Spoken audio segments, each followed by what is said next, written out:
Welcome back to the show, everyone. I'm your host, Charlotte Stebbing-Mills, and today I'm joined by Sarah Boutros, who is a relationship writer, podcast host, and the founder of Co-Rising, which is a Dubai-based community with over 2,000 women that's centered around helping its members create more meaningful relationships.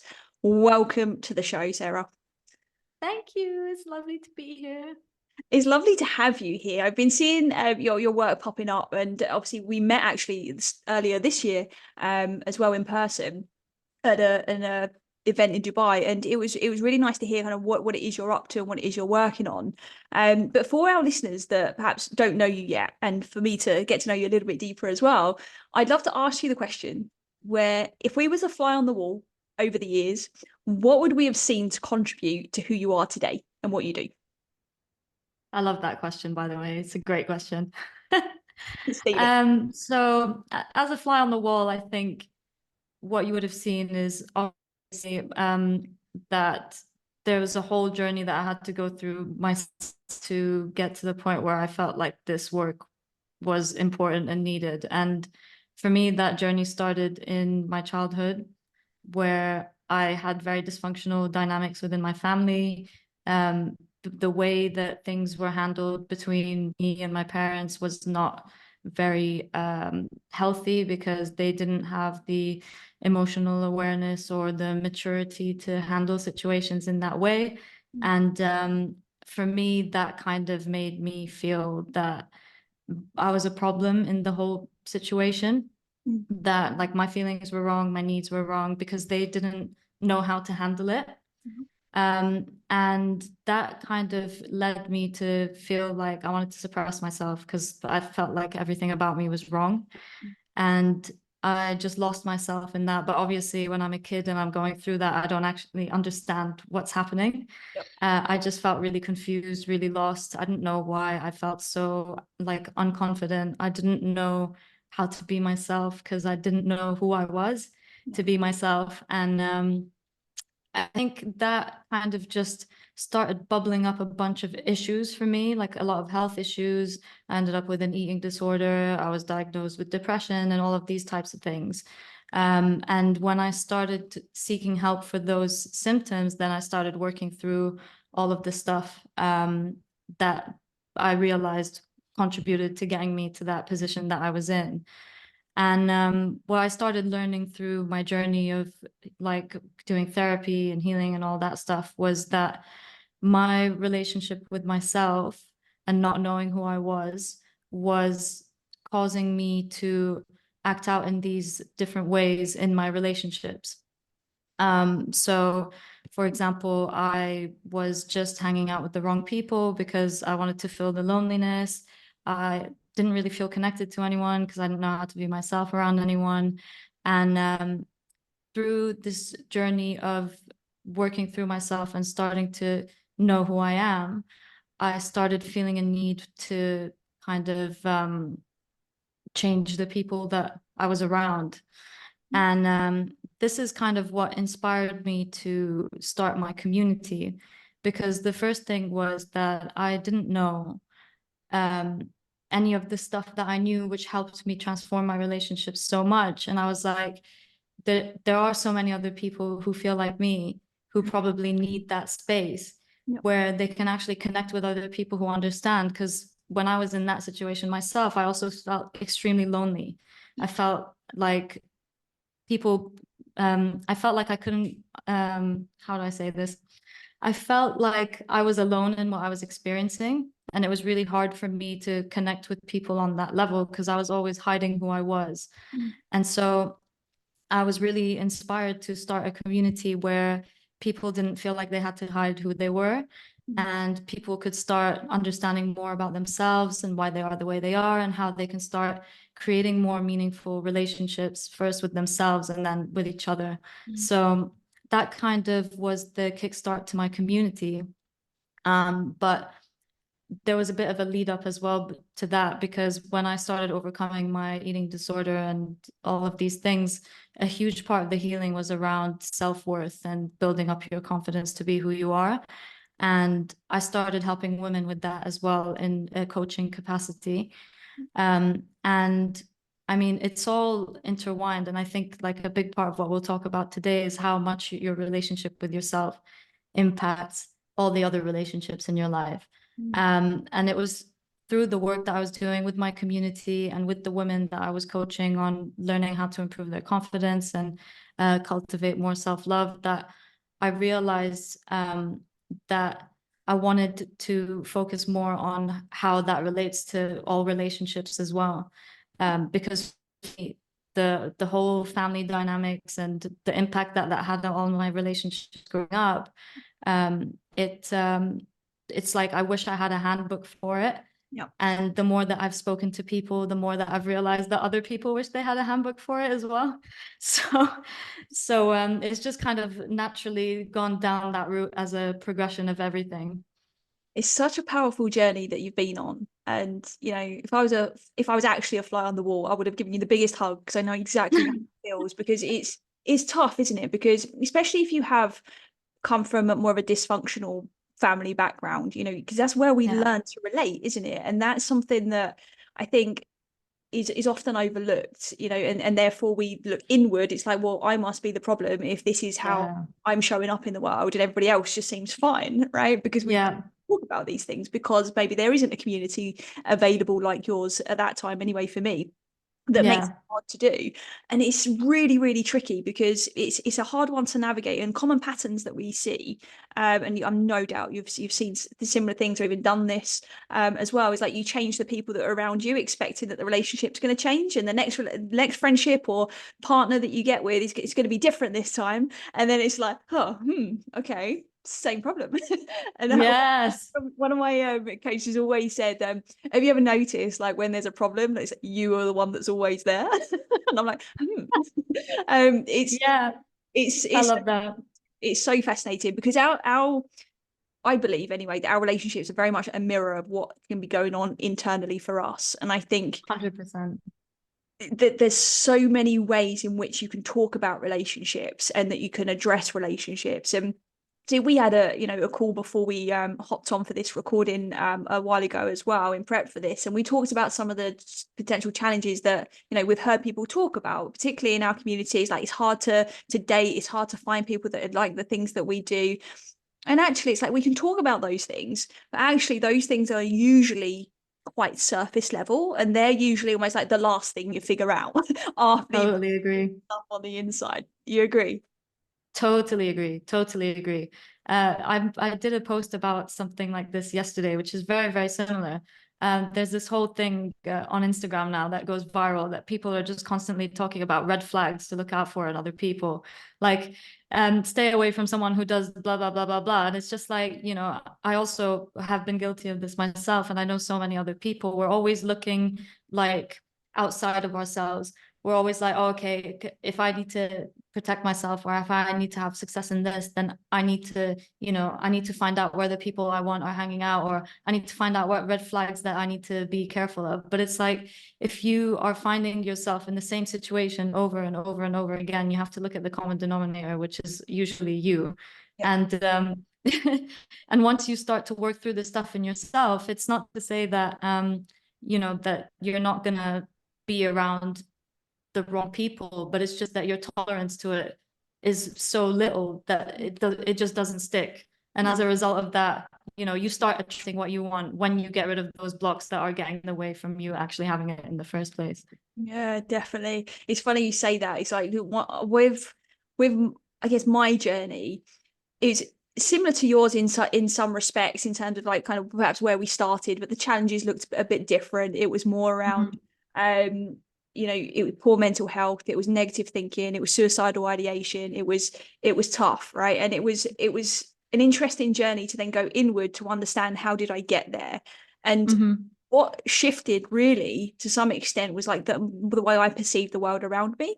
And that played a massive part in how I was then relating to other people. I literally used to feel like people were out to get me. You know, I don't know that I would have ever said that in my own head in those words, but that's essentially how I was behaving. It's like that pure protection mode. And actually, one thing that I noticed years later, I'm an expat, as I believe you are as well, and like I've gone like back home to visit, and often we speak to people and they're in relationships with their families where when they go home, it's almost like they need a break after, because it's quite intense, and they're living their life too, and it's this like really weird dynamic, right? And for us, like, we go back and we stay like in our family home, like we revert to childlike behavior sometimes and things like this. But one thing, like, I noticed like later was that actually I could be around perhaps some people that used to trigger me before and actually be completely okay with it. They didn't change at all. It was just me that changed. And it was just like, it took years to get to that point. And don't get me wrong, we still know how to push my buttons. But it's just to echo, I guess, what you've said there is like, it really is that internal introspection that really starts to change the game. And I think if we stop looking outward and start looking inward, we might start to see things shift in a more meaningful way. Yeah, I couldn't agree more. And I really relate to what you were saying about how nothing else outside of you changed. But at the same time, everything was different because I experienced the exact same thing, especially like I think it becomes the most obvious around your family, because that's where most of these wounds were created. So it's a very triggering place to be. It is. And one of the things I like about what you do is you talk about relationships in the broad scope of the word, right? And how do we actually connect? Because often people think relationships, oh, they must be talking about a significant other. And actually, no, we have a relationship with everything, right? And everyone to some extent.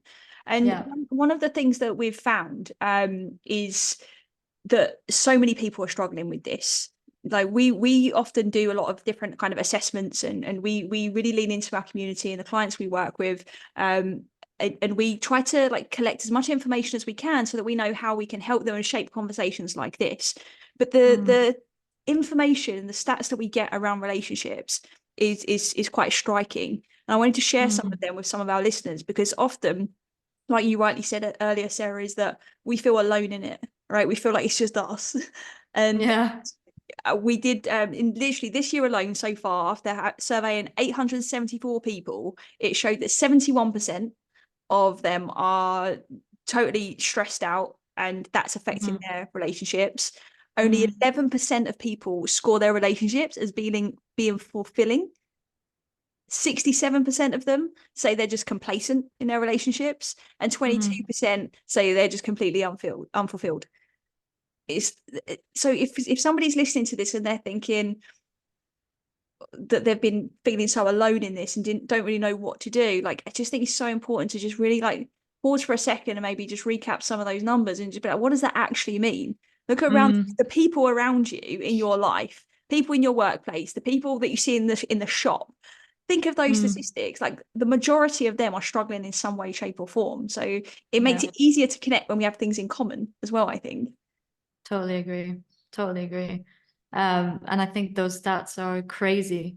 They're crazy and not surprising because, like I said before, none of us are given an instruction manual on how to navigate our relationships. So it's not surprising that people are finding the negative impact of that. Especially, I think, if we go based on the fact that most of what we learn about how to connect and how to be in relationships comes from our childhood, and maybe back the generation of our parents were not fully equipped with the tools or the knowledge, and they didn't have such an open kind of mentality to explore these kind of topics and learn how to better themselves in relationships. So we don't learn it, until, unfortunately, we feel like we have to learn it because things are so bad. And I think, looking at the stats as well, like, if 71% of people are, letting their stress affect their relationships, and 67% of people are saying they are complacent, that's a huge percentage. It's no wonder why the percentage of people who feel unfulfilled is like, people that feel fulfilled is what I mean to say. The percentage of people that actually feel fulfilled in their relationships is so low. And I think that the information kind of speaks for itself. Yeah, it really does. And I think there's so many different contributing factors to it as well. And I do think, yes, it's heavily rooted in our early years, but I think there's a lot going on now as well. Like, with technology, with the almost expectations as well in society. And I just think that there's so many different factors contributing to it. Like what do you think, particularly around like the technology piece? Let's not go there. What are you seeing? Because you've done a lot as well around like body image and confidence. Yeah. So, like, I'm really curious to know your thoughts here. So the technology thing is really interesting because when I first thought about this question, I thought, I don't see any unrealistic expectations on my social media Yep. because I've chosen to curate it in a way Yep. where it supports my vision of what I like, the kind of person that I want to be, and the kind of relationships that I want to have. Mm. But then I thought back to my body image days, which reminded me of what my feed was like before then. And it's like when you don't have the awareness and you're kind of just following the societal norms, you're consuming things that are getting you stuck in this comparison and making you feel bad about what you already have without you even realizing it. Mm. I don't know what exactly the unrealistic relationship expectations are these days, but if I was to say anything to anyone that was feeling like, you know, they keep feeling like something's missing or they're comparing themselves to somebody else's relationships, it's like, if what you're consuming, you need to pay attention to you need to pay attention to how what you're consuming is making you feel and the thoughts that are coming up around it. So if you're seeing something on social media that's making you doubt your relationship, I don't always think that that's a bad thing, because sometimes there's something very useful in that, because it shows you something that maybe you feel like is already missing. Mm. And if it's a realistic expectation, which is how do you determine the difference between realistic and unrealistic is a different thing. But, if you start to get curious about your own, thoughts and beliefs, it might actually point you in a positive direction. Exactly. But then the other thing is like social media will never show you the full picture of anything. Yep. So when you see something and you think that's the way, Yep. you have to remember that it's not, because there's so much underneath the surface that nobody sees. Yep. Yeah, definitely. Oh, there's a couple of really key things that you've said there, that I want to highlight. One of which is that the difference in what you used to see and what you see today, and the fact Yeah. that we actually do have the ability to consciously choose what we put in front of us. That's Yeah. one, because actually social media can be a fantastic form of connection. It really can. Does it be in person? I don't know. I think No. that's definitely up. Definitely not. No. but, but I think it can really, it can lead you towards the people that you need to perhaps meet in person as well. And it can be this Yeah. thing. And I think we often forget that we have that choice, and we often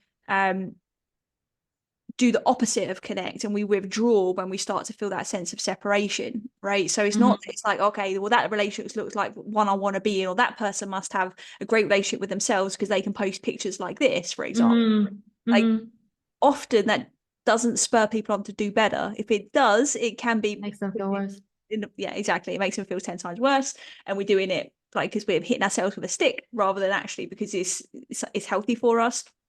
Or we have the opposite, right? And we withdraw completely, and I think that can be actually equally as detrimental. So when people are recognizing perhaps that they're withdrawing or they're changing their behaviors because of what they're seeing, perhaps when they look at technology, how can they start to really reflect on those thoughts in your mind? So the things that come up. I think the first part is awareness, because if they're already noticing that they're not feeling confident when they're looking at the way that somebody is showing up online, for example, or the way that their relationship looks online, that's a moment to pause and, like, honestly just get a journal out and start writing about your thoughts. Or like, this person has this relationship and I'll never have this relationship. And it's like, once you identify what the thoughts that you're having are, you want to dig about 3 levels deeper to understand what is causing you to feel that way. Because at the end of the day, the way that we perceive the world is based on our own belief systems and things that we hold within ourselves. And two people can look at the same thing and feel completely different things. So when you start taking responsibility for your feeling instead of blaming that other person's relationship for the way that you're feeling about yourself, then you kind of like regain the power to do something about it. So if you're looking at someone's relationship and you're like, it annoys me every time I see that relationship because they have all these things and I don't. It's like, okay, well, why do you not have those things? Why do you think that you don't have those things? Yeah. And they might say like, oh, it's because I'm not good enough or I'm not pretty enough. That could be an example. Yeah. And it's like, okay, so if you don't feel good enough and you don't feel pretty enough, what are some of the things that you can do to start building some evidence against that? Mm. So let's say, for example, one of the things that I used to do, because my self-esteem was so low, I actually couldn't write a single thing about myself that I felt was good enough. Yeah. And my therapist told me to start reaching out to people in my life and asking them to share one thing that they value the most about me. Mm. And I literally like created a whole notebook full of things that other people said about me. And I reminded myself about that. But then it's also like, if you don't feel like there's anything about you that makes you good enough, of course, we don't always want to rely on everyone else's perception of us. But what can we start building in our life that is going to give us that sense of fulfillment and confidence in ourselves? Yep. You know, pick something to get good at, for as an example, Yep. to make you feel proud of yourself. Mm. And a big piece of this as well goes to the self-compassion that we'll also talk about, which has been I think is a huge thing for navigating most relationship issues and self-esteem issues. But yeah, I mean, I'd say start there. Start reflecting on focusing on the positives or of the situation, or how can you achieve that thing that you're saying that you want, instead of looking at somebody else and blaming them for the fact that you don't feel good. Yeah. I can relate to so many of the things that you just mentioned there, and I think that one thing that really stands out to me is when you said like just take your journal out and write down your thoughts. That is actually surprisingly a big sticking point for a lot of people. It's like, well, what do I write? Or they are in such an avoidant tendency that they will just continue to push in the opposite direction and actually sit down. And often that can come from not feeling okay to actually look at those thoughts and feelings that are coming up.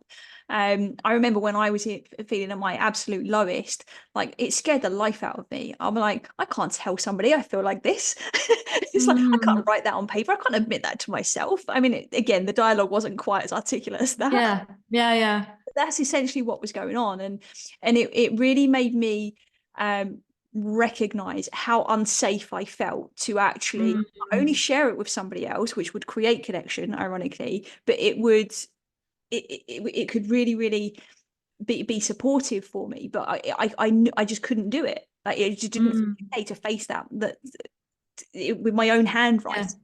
And I think that's quite surprisingly to me, like I didn't realize how common that was until I also went and worked with a therapist and did the work and all the rest of it. And I think safety is so underrated. I think we and this is a big generalization, but I think we live in a very, very dysregulated society. I think we have, as a collective, we've fallen out of what our natural rhythm can be. And I think we have lost our ability to be anchored into a place of resource. And I think that is then very challenging when we try to then adopt that within our own system, literally in our nervous system. And I think our ability to feel safe has a huge impact on that. I'd love to hear thoughts around kind of like safety and then this idea of looking in the mirror at your own thoughts and feelings. Yeah, that's a really interesting one. I was actually going to ask you what you did to break through that fear of facing yourself, because it's not something that I have personally worked with people on. People that come to me are almost like they're just ready to face it because it's impacting them so much that they know they need to do something about it. Yep. But with that being said, I also know a lot of people who are afraid Yep. of facing themselves, and they don't know what to do with that. Yep. I actually don't know what the answer is, but I'd love to hear what you went through, because Yeah, I well, think that would be I went down the same path that most people went down, in the sense of I made it get to a point where it was really bad. I had no choice. Okay, yeah. So it wasn't like this magical moment, where it was like, oh, this is the thing to do. Like, no, I'm human like everybody else. But it's so fascinating though, because even then, when I did reach out for help, I sent an email. I couldn't pick up the phone. I literally sent an email, and I was just like, I think I need help. And this lovely lady like replied, and was just like, okay, like, and I went pretty much straight away the next day. And even in that moment, I only still shared with her what I thought I could. And I held back massively. And it's interesting because you see that typically in coaching as well, depending on what level it is which we're coaching and what we're coaching about. But it can take some time for somebody to suddenly tell you all of the things they wish they could have told you in the very first instance. And I definitely been on that journey. And to be honest, like, podcast helped, to share bits of my story. I'd share a bit of something, and then a bit of something else, and a bit of something else. And this whole journey of the last few years, really, of this podcast has been articulating my experience. So I think it can come in different ways. I'm an avid journaler. Our listeners will know that. Now I can't stop journaling. I'm probably the It's other so end good. But the facing the fear of looking in the mirror, it was a thing that changed the game for me. It was, and I needed help to do that, and I think that is also really important. And I needed that nice lady to actually, open the door and say, yeah, okay, like, lay it out for me, what's happening. And I think that is often the starting point, isn't it? Is having a safe space where you can actually just start to share. And it might not even be sharing what's going on in your head or anything. It might just be, oh, I'm just feeling a bit meh today. It's something, that's the start. Yeah. That's the start. Yeah, totally agree. And I think, especially working one-to-one with someone, it's almost like you learn how to open up and how to be more safe through the space that somebody else is holding for you. So yeah, I think that if journaling for yourself, I mean, just put yourself in a situation where you can at least start to try, even just in the tiniest step, like you said, and just saying, I don't feel good. Exactly. Yes, something's not right. I don't know what it is. Yeah. That is the perfect place to start. And interestingly, there's a step that happens before that, which is very common. I probably did it. I don't remember it distinctively, but I know people do this. One of the most searched things on Google is like, why do I feel like this? Right. Sometimes there's emotion there, but often is, why do I feel like this? They can't even necessarily name it or understand why. I find that so interesting. We've actually launched something very recently, which is being beta tested at the moment with our community, which is like an AI coach, where it's actually almost like you're not asking the world of Google. No, you're asking our team of coaches, but completely anonymously. So they can literally just like plug into that and say, why do I feel like this? And they will literally coach through a line of questioning. Like you said, it's going a few layers deeper. Not a substitute for coaching or therapy at all, but it is a support tool that can help people obviously already on a coaching journey, and also to bridge that gap between feeling a certain way and then not knowing what to do about it. Another really common That's amazing. That's amazing. It's and it's crazy how I'm not gonna like overgeneralize, but actually quite a lot of people don't know how to identify what their emotions are. They're not taught the language of their feelings, and I was exactly the same. That was a huge part of the work that I was doing as well when I was healing from my eating disorder, because I was obviously trying to suppress something. I had no idea what it was. And so I had to learn how to understand my emotions, and I had to change my relationship to my emotions. And I think that's the biggest thing that anyone can do. I know someone in my life who actually does struggle with a few things when it comes to facing their emotions. They have such a resistance with sitting with themselves and to actually allow themselves to feel the heaviness of whatever they're going through and to reflect on it. But the kind of advice that I gave to them, which might be helpful, is like, your emotions are always going to be there. And it's almost like you're trying to fight a war against something that is never going to die. So instead of, making it worse and pushing and pushing and pushing and trying to avoid it and ending up with the whole list of problems because of you not being able to sit with them, you can learn to build tolerance to them. Yep. You know, they don't have to be comfortable Yep. in order for you to face them. It will be uncomfortable, but they're also not dangerous. It's actually more dangerous when we try and fight against them. Yep. Exactly. So it's like, if we get used to being uncomfortable with and sit with the feelings, Yep. actually they won't be as uncomfortable, but they're so uncomfortable now because we're not sitting with them, and it's just like exactly. it's a catch-22, isn't it? It's living in that illusion that it's better if I don't think about it. And I'm like, but is it really?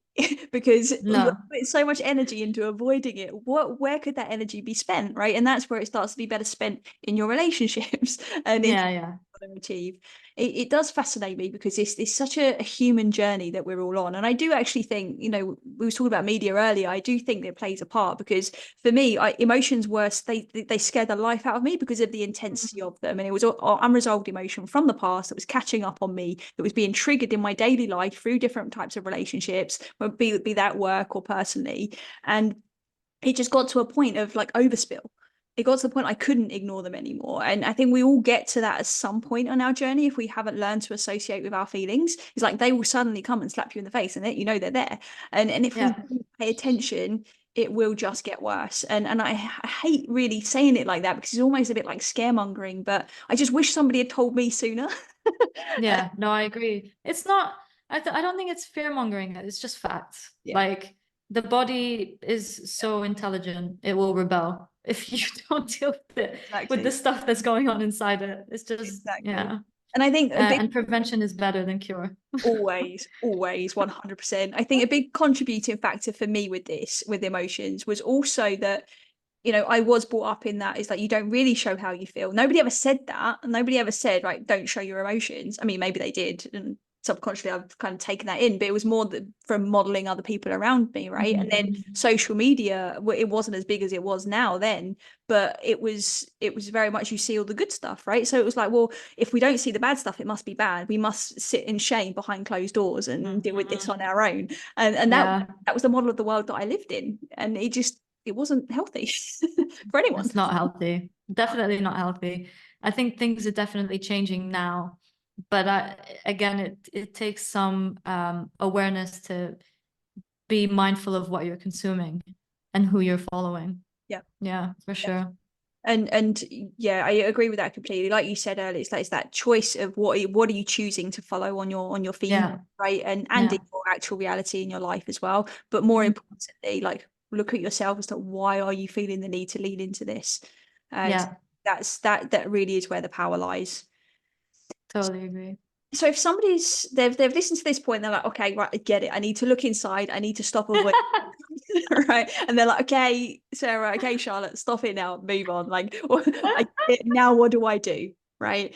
And we've touched upon the idea of safety, right? And I think sometimes, and I'd love to know if this is aligned with your way of thinking and how you typically coach, but because you've created a really nice safe space within your community, so you know a thing or two about this. You've been doing this for a while, so you probably know more than me in this context. So I'm really curious to know, like, what are the elements of safety that somebody can perhaps start to adopt with themselves to give them the confidence to maybe go and then search for a community like yours? So I think in order to create safety with yourself, you have to start by treating yourself differently. And I think, like, the self-compassion thing has been so big for me and for everyone else that I've worked with in creating that safety, because we can feel so alone in what we're experiencing, which makes us want to close up even more. We don't feel safe. And because lost my train of thought, but when we are isolating ourselves, when we're feeling ashamed of ourselves and we don't want to face whatever it is within us, then we're never going to feel safe enough to open up to anyone else. So if we want to start being more safe to ourselves, we start by kind of learning how to treat ourselves like that we care about. And that starts with self-talk, I think. You know, a lot of times we are so judgmental over our thoughts and our feelings and ourselves, and we would never ever ever say the same things to anyone else in our lives that we care about. Even over the same things that we are critical of ourselves over, we're always so understanding towards other people. And sometimes it actually helps us to separate ourselves from ourselves and, take a step outside of the situation and the narrative in your head and say, okay, what would I say to somebody I love who is in this situation? And when you start giving that to yourself, then things start to change. Then you start to open up because you haven't put all of these walls up and like trying to protect yourself from yourself, You're learning how to become your own friend. I think that's one thing. That's so powerful just on that as well. And I really appreciate you bringing compassion back into the conversation from earlier, because I think it's so necessary, and it's almost like a lost art and a lost skill. I think it's a lost emotion because it's a feeling, isn't it? Compassion. And I think there's something that we do with clients that might be useful for anyone listening, is if you're in that position and you know that self-talk is pretty dire, then to just simply set yourself the challenge to just observe the thinking and like zoom out of it, perhaps write it down, but have a picture, like you've said, perhaps of somebody that you love and you care about. And ideally, if it's a child, even better. And you have that down on the, like, next to the paper where you've written your things. And then on the other side of the paper, start to write, how would I say something kind to this child if they was experiencing this? And it's so powerful. Like, there's so many just moments of realization along that journey of like, oh, why would I do that to myself actually? And usually it's habitual rather than, sometimes it's not even that there's anything like deep and dark going on. It doesn't mean that you've got like years and years of trauma and baggage to go and let go of. Sometimes it is just habitual. And until you shine a spotlight on it, you don't have the opportunity to be compassionate. Yeah, totally agree. Yeah, I love that exercise. That was literally a daily practice for me. And it's one that I give to pretty much everyone that I've ever worked with, because it is so powerful. And it just takes a little bit of a perspective shift for you to then start changing the way that you're relating to yourself and the way that you feel about things. So I think that is super important in terms of creating the safety. And I think, obviously getting comfortable with your feeling your emotions and getting comfortable with the vulnerability, that requires a lot of work. And if it feels very big and scary, work with a professional to help you get there. But if you're wondering, how can I start changing my relationship to my emotions, like if I'm at home and I'm feeling sad, one thing that you could do, again, I'm going to go into the journaling because it's just journaling is so good. Journaling is so good because it helps you to process what you're feeling, and it helps you in a way to release it instead of suppressing it in. And when you process your emotions in that way, you're able to actually see that they're not going to hurt you. They're more harmful when you keep them in. And another thing that I've found has been helpful with when it comes to getting comfortable with emotions is to actually, again, it comes a bit to detaching yourself from it and seeing it as an energy that's trying to tell you something about what you need. So if you're, feeling this overwhelming sadness, there's usually a big narrative that is attached to that. If you can maybe step outside of the chatter in your brain and connect to your body and just like take a few deep breaths and feel like, where is that feeling in my body? What is the texture of it? How heavy is it? Is it light? Is it heavy? Does it have a color? You're going away from the stuff that usually makes it so difficult to handle it.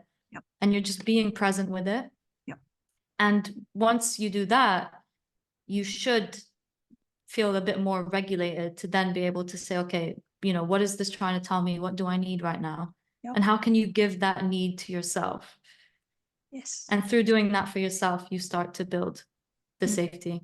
That's so powerful. It's funny that's basically what one of our kind of coaching tools is like your emotional ID steps. And it's like, where do we begin with that? And some people, they can immediately connect to the actual feeling.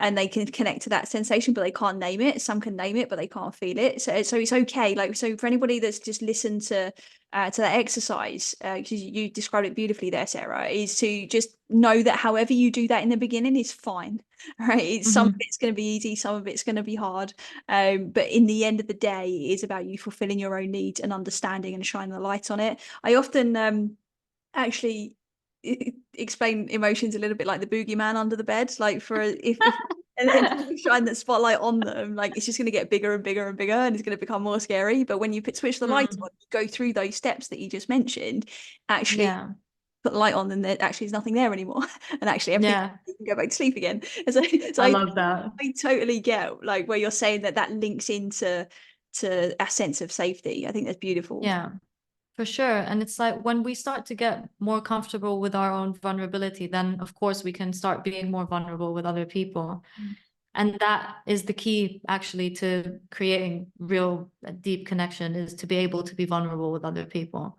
And I think a lot of this is like talking about what you can do for yourself and your feelings and everything like that, but it really does impact everything to do with your relationships. And the one other thing I would add, I'd say, is like to find evidence that vulnerability doesn't lead to rejection. Because obviously we have our beliefs, and they've been built based on our experiences and the meaning that we've made out of them. And I think the strongest way to break a belief is to find evidence against it. So if you think, you don't feel safe to open up in your relationship with someone because you're afraid that you're going to get rejected, can you think of a time that somebody opened up to you and it actually made you closer?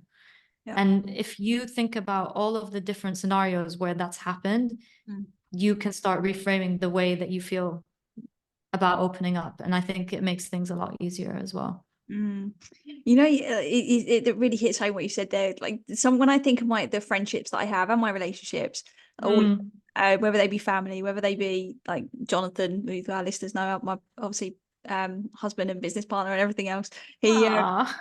We have like all of the relationships. If I kind of lay them all out, I'm like, anybody that's seen me when I'm like at my lowest, and definitely the people that I'm closest to, hands down, if they've seen me in those like ugly tears, then they're a keeper, and like they're people that I would go to in any moment. And I have found that they're few and far between in my own life, for sure, but that's been a part of my journey, and being able to be vulnerable, like you said. So, and I think I share that because it is a journey.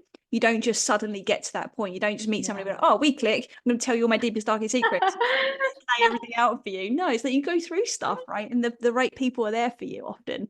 Do you see that a lot with the people that you work with and in your community? Yeah, for sure. I think, like you said, it is a journey, and everyone kind of already expects themselves to be there. But we have to also remember that that trust is something that is built, and we have to have trust in order to feel safe. So we could also still do all of this work on ourselves and enter a relationship. It doesn't mean that we're suddenly going to be like, blah, blah, blah, like for sure. Even if they're super nice people, you need consistent, again, I'm going to come back to evidence, because that's literally the key to everything. You need consistent evidence that you can trust this person. And the more that the trust builds, the easier you will find it to open up, and the safer that you'll feel. That's it. Definitely. I'm reflecting on mine and Jonathan's relationship as you say that as well, because like a lot of people, I don't know if our listeners actually know that we've probably talked about at some point on this journey, but basically in our early years when we first got together, we got together about 6 months ish, and I started to pull away, and then the relationship just sort of like it just come to an end, but it definitely wasn't over, but it come to an end, and it was like, what is going on here? And it was me, for sure, it was me. Like, and now, like at the time I wouldn't have admitted that at all, right? But now Jonathan will firmly be like, yes, you was running away. and it was for that very reason. Like I'd done a certain amount of like healing and personal development work, but then it was like, whoa, now this is a big step going into a relationship that I genuinely cared about. So I suddenly felt unsafe because the safety of that relationship was actually triggering unsafety within me again because I hadn't done That's, work. yeah. So it was Mm. revealing something to me. Unfortunately for me, I didn't run too far, and we ended up kind of coming back together. But we both had to go and kind of do our own work before we could come back together. Mm. I think that's a real testament to why we're here in the way that we are and been married for a bunch of years. A bunch of years. Oh my 6 years. God. I'm terrible. Jonathan's the one that remembers all this stuff. But yeah, it's not because I don't love him less. We Mm. have this like really interesting relationship where now there is such a level of vulnerability that's present, but I don't think we would ever have got there if neither one of us was willing to face ourselves as individuals. Yeah, totally. I think that's such a beautiful story. And it's so true for most intimate relationships. Like the trust does have to be built, but at the same time, um, there are going to be ways that you hold yourself back Yeah. the closer that you get, Yep. because it is scary. Yeah. And it was, Yeah. I didn't trust Sure. myself. Mm. It wasn't that I Mm. didn't trust him or anything else. Is that there was something in me that still didn't trust myself because now I'm feeling all of these feelings and I'm running away again. Right, I'm trying to avoid the emotions again that I couldn't name at the time. Right? So it's just this weird Pandora's box that opens, I think, sometimes when we get into relationships. Yeah, But for we have sure. to really look at them. And I really love what you said earlier about meeting your own needs. I think that's exceptionally powerful, is that we need to be Mhm. able to meet our own needs before we expect somebody else to just like meet them for us. What's your Yeah, thoughts? absolutely. Yeah. I think that with this, it's like you need to be able to meet your needs for sure, because you don't want to be dependent on somebody else to fulfill you. And I think obviously there's some needs that you don't meet for yourself in the same way that a relationship would meet for you. And I say this because I think it can be really easy for people to just expect that they shouldn't expect anyone else to meet their needs because they should be able to fulfill all their needs, Yep. which is another problem in itself, because there are certain needs that you'll have in a relationship that actually somebody else should fulfill for you, and that's fine. But I think the difference is like when you are able to build a stable foundation for yourself, where it's not that you don't need anyone else in your life to be happy, but so that you feel quite fulfilled and you have that sense of wholeness in yourself, Yep. that when you meet someone, you can just be two like independent people that are coming together and adding to each other's lives, Yep. as opposed to being you know, someone who's heavily relying on somebody else to meet the needs for all your feelings and all your intimacy and all that kind of stuff, because that becomes a heavy burden as well. Yeah, definitely. I think there'll come to a point in our relationship where I suddenly realized that I was expecting something from Mm. John that he didn't have the capacity to give me, not because he didn't care, but because actually that's just not his thing. Right? Like why does he want to hear about all of the ins and outs of whatever it is that was going on with me at that point? It's not that he didn't want to, it's just that he didn't know what to do with that. So why am I Yeah. expecting him to know? Like it wasn't fair Yeah. on him for me to be able to approach it that way. And I think that's just one of many different examples, I think, in relationships where we perhaps look to the other person instead of looking to ourselves. What's quite Yeah. interesting is we have so I am actually a relationship coach. It's not what I do as Oh, wow. our bread and butter, but it's something that often when we work with people, sometimes the partner almost like gets involved at certain points, depending on obviously the situations. And Yeah. the expectation sometimes is well, we'll do a session together, like the two people in the partnership will come to the session together. It's like, okay, we'll get to that, but first we need to have these conversations separately, and then we'll come Mm. together. 9 times out of 10, they don't have to ever have a session together. They just need to know. They just need to have an awareness of what their needs actually are, Yeah. and then Yeah. understand how they fulfill them. It's like, okay, cool, go away. Let's do a set of tasks around that. And then if we still need to come back together later, let's come back together later. Leave it as an option. 9 times out of 10, it's not even I necessary. don't need it. It's the Wow. I love awareness. that. Yeah. Yeah, totally. What are some of the needs that you think people need in a relationship that are perhaps not being met, but there's an Mm. expectation that they should be? that are not being met, but there's an expectation. So the question is, what are the needs that should be met but aren't being met? Was that the question? Yeah. Yeah. Okay. I mean, if you're in a relationship where these needs are not being met, I think it's time to reevaluate the relationship. But I think the fundamental needs is obviously to feel safe, the need to feel valued, the need to feel understood and heard by your partner. Yep. Like these are the things that make a healthy relationship. And of course, you can, give the safety to yourself. Yep. And there's a difference between feeling valued and expecting someone to always validate you. But I think the needs that surround that are what makes the healthy relationship. So I'll give you more specific examples.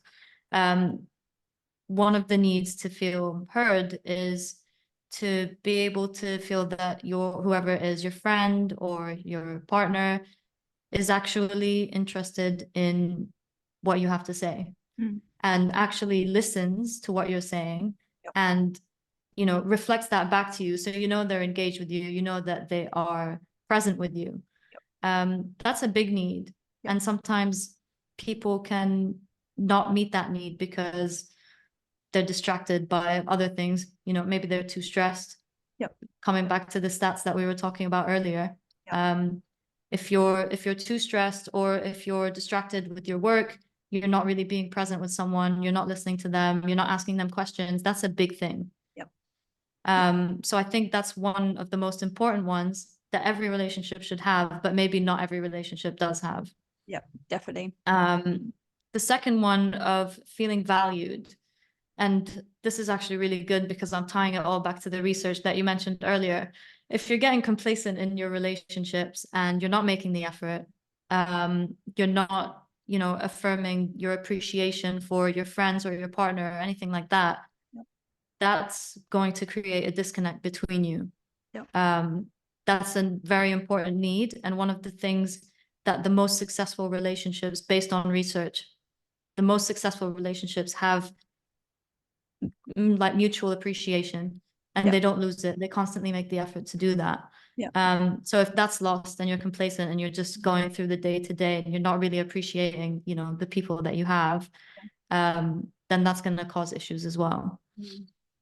So yeah, and I think the understood thing ties down with the being heard and things like that, but also it comes down to the way that you handle conflict together. Yes. Yep.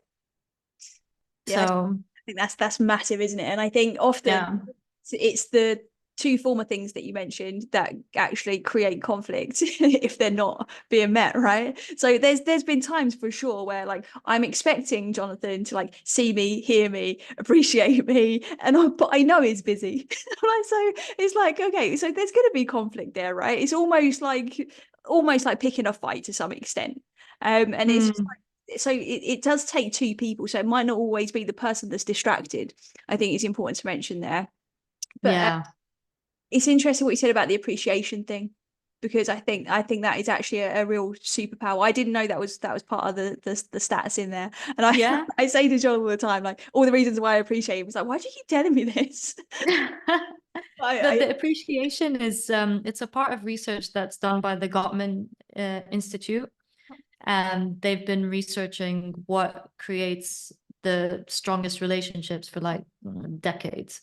And they've been doing research on the things that break relationships.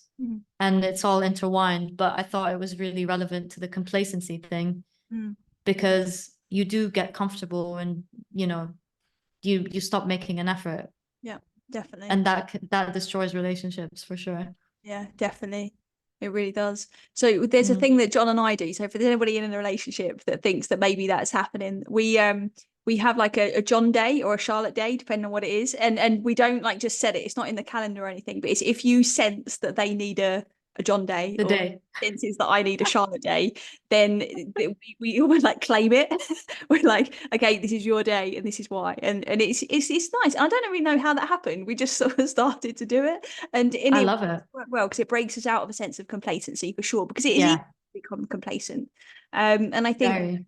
that's also important to own, because Yeah, we are human. Like, whether you're in a relationship or not, life can be complacent at times, and it's up to us, like you said, to lean into what we value as well, to make it something. yeah, yeah, for sure. And I like that you said that, because I think maybe there's an expectation that, you know, the relationship should always be the same as, let's say, when you were in the honeymoon phase, and you should always be infatuated with each other, and things should always be exciting, and you always be curious to hear what the other person has to say, and everything's going to be perfect. But it actually takes a lot of work to maintain that kind of standard. And I think as long as you're two people that are willing to do the work to make the relationship work, Yeah. then you got nothing to worry about. But yeah, it is completely normal. Like, even with my partner, we moved in together, and then we started going through the day-to-day motions. But we're two people who this might be helpful. We have a weekly life dinner, we call it. So we'll either do the dinner at home, or we'll go out somewhere nice and get dressed up. And we've got 4 areas of our lives that we take the chance to reflect on. And one of those areas is our relationship. So we ask ourselves questions like, you know, what was one thing that happened this week that made me feel really connected to you? And what was one way we felt that we may have neglected the relationship? And we have these open conversations with each other, so that we are able to, you know, not get lost in the day to day, make sure that we are vocally appreciating each other consistently, and that we're also being open about the things that where we feel like we can improve. So when we noticed that, you know, we were getting complacent, I also put in a Sarah day, and we said maybe we should, you know, have more time apart. And it's worked. Things are back to good now. So Nice. yeah. It's just so interesting. And I think, like, it's so cool that you shared that, because there's all these little things, like, it's like you'll find what works for you. And I think that is also important in relationships. Just because one relationship person says this or it works for them, it's going to be different. Yeah. And there'll be people listening to this for sure that'll be like, there's no way I'm ever going to get my partner to talk about this thing, right? Or to ask themselves those questions. But that's where it comes back to what you rightly said, that we have to really check, is this the right relationship for me? Because if you want to Yeah. be having those conversations, the other person is just not even willing to entertain the idea, you have to start to look at, okay, well, what is this relationship based upon, and where do you both want it Yeah. to go? It's I really love that. That's so true. Yeah, Mm. that's so true. So, Sarah, what is it about relationships? I promise you, I'm wrapping up now, because I just Yeah, glanced. that's okay. We're over time. Um, what is um, what is something that's not being spoken about in relationships, or in Mm. relation? Let me ask that question again. What is not being spoken about in relation to relationships that you think that should be in the handbook? Oh, wow. Sorry, I didn't prep you. Wow. So. That's a really good question. There's so many things, I think, but what's not being spoken about enough, I think, is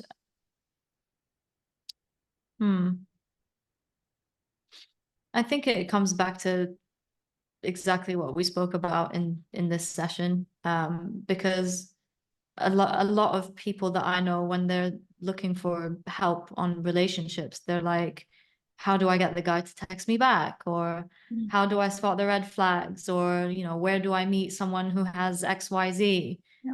But not enough people are asking, like, am I the person that I need to be to attract the relationships that I want? Or not to attract, but, you know, am I creating an environment within myself and through my actions and choices in life that are bringing me towards the kind of relationships that I want to have? So I would literally just go back full circle on that. What a beautiful question to ask, though. Am I being Yeah, I love that question. am I being the person I need to be to attract the relationships I want? Mm. Mm, Thanks. yeah, I love What that. would yours be? I want to know what yours is. What do you think is not being spoken about enough? Um, I think the ownership of relationships. I think Mm, we have a choice, right? I truly believe we have a choice to live from a place of conditioning, creation, or contribution. I mm, think when we choose to live from our conditioning, that's completely okay, right? If we are conscious of our conditioning and we are going into relationships knowing why we're going into them. But often, on the most part, we go into relationships and we're projecting mum or dad, typically, or caregivers mhm. into the situation. And when we do that blindly, relationships typically end in disaster. There's a reason why divorce rates are so high, I think. Yeah, Um, yeah, so I think we have the choice to live in this conditioned place, but then we have a choice to create the experiences we want. We get the this beautiful blank canvas to ask that question, right? Is like, am I being yeah. the person I need to be to create the life that I want and to have the friendships and the intimate relationships and the work relationships that I want to have? And I think then we almost like escalate a little bit into this place of contribution, because I think when we start to see our relationships as something we contribute to, not in a people pleasing way, but in an enhancing way, in a way that we can Mm, by each other, whether that be in a friendship or in a intimate relationship. I think we all are somewhere on that spectrum. And I think when we start to lean into that contribution place, having come from the journey of conditioning to creation, I think yeah, that have that extra spark, they become even more meaningful. I So I think love that. that would be my answer. I really love that. I love the whole contribution piece as well, because I think you can just be like, well, what do I want? What do I want? You always think about yourself. You don't think about what you're giving. Yeah, yeah. I love that. I think it's a real game changer. And don't get me wrong, it's not as Mm. clean cuts that. I don't think we go and we like graduate to condition and we graduate to creation and now we can contribute. No, I think it's always this beautiful dance with all of it, and it's all in Yeah. somewhere. But when we start to intentionally question where are we living on that spectrum, I think then Mm, that extra little bit of zest and that extra bit more empowerment to be able to actually do something in your life that you want to do. And I think there's a very compassionate act to bring that back in what you said earlier, because I think compassion is the name of the game the in all key. relationships. Yeah, totally, totally I agree. wish I'd known that sooner. I wish I had. Me too, me too, but better late than never. Exactly.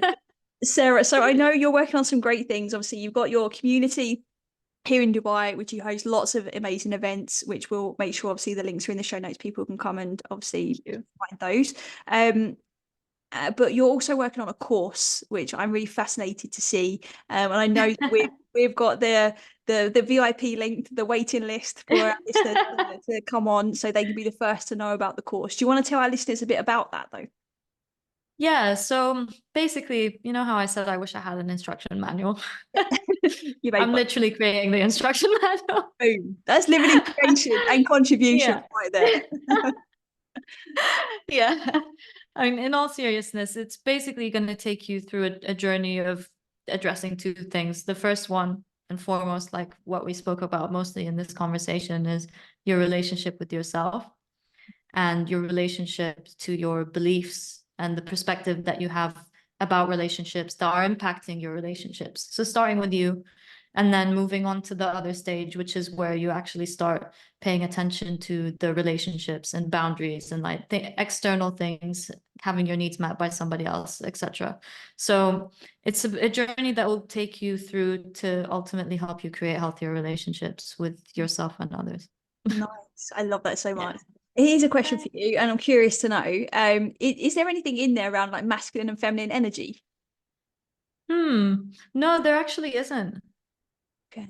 I think that's an interesting topic. I think It's you a need to do very interesting. you need to do everything that you've just shared first, I think, before you start going down the Next, rabbit the hole. masculine and feminine. Yeah, Yeah. I think there's some real brilliant basics that we need to understand about relationships, and that's clearly what you're covering in that handbook for sure. But handbook number two, I'd be really curious Masculine, feminine. to see masculine and feminine energy, because I think that plays a massive role in relationship to self and to others.